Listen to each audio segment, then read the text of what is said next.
Welcome back, this is Master and you're watching KGC.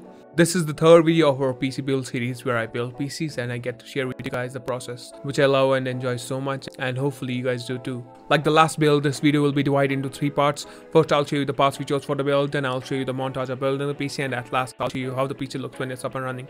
Let's cut the BS and have a look at the parts we chose for the build. For the processor, we are going with the Ryzen 5 5600X, which is a 6-core dual-thread CPU with base clock of 3.7 GHz and boosts up to 4.6 GHz. Moving on to the motherboard, we went with the MSI P550A Pro, which is a ATX motherboard which supports Ryzen 5000 and 3000 series desktop processors with DDR4 memory support up to 4400 MHz, PCIe 4.0, Lightning 10, 4 M.2 support. For the boot drive, we decided to go with the crucial P1500GB NVMe M.2 SSD, which is a Gen 3 with sequential read and write of 1900 Mbps and 950 Mbps.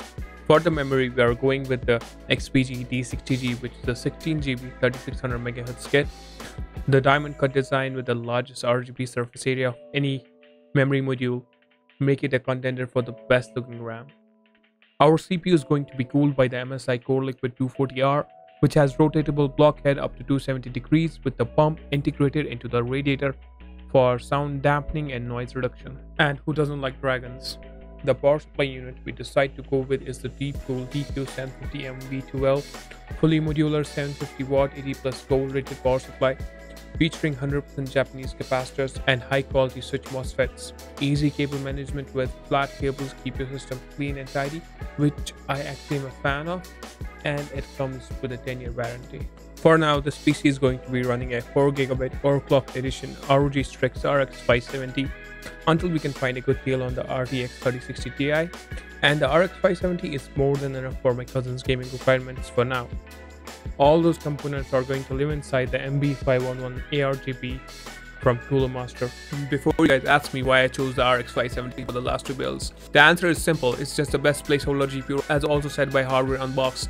Before we start building the PC, I'll have Amazon affiliate links in the description, so if you guys like any of the parts we chose for the build, you can purchase them from the links given in the description. It will help the channel out. Now that we got that out of the way, let's jump right into the build montage.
I'm telling you guys, the first press of the power button starts are the most satisfying thing for the person who's building the PC. One last thing before we see how the PC looks when it's up and running. If you're new here, hit the subscribe button and drop a like on the video if you enjoy the video. This is me signing off. You guys enjoy the build and I'll see you guys next time.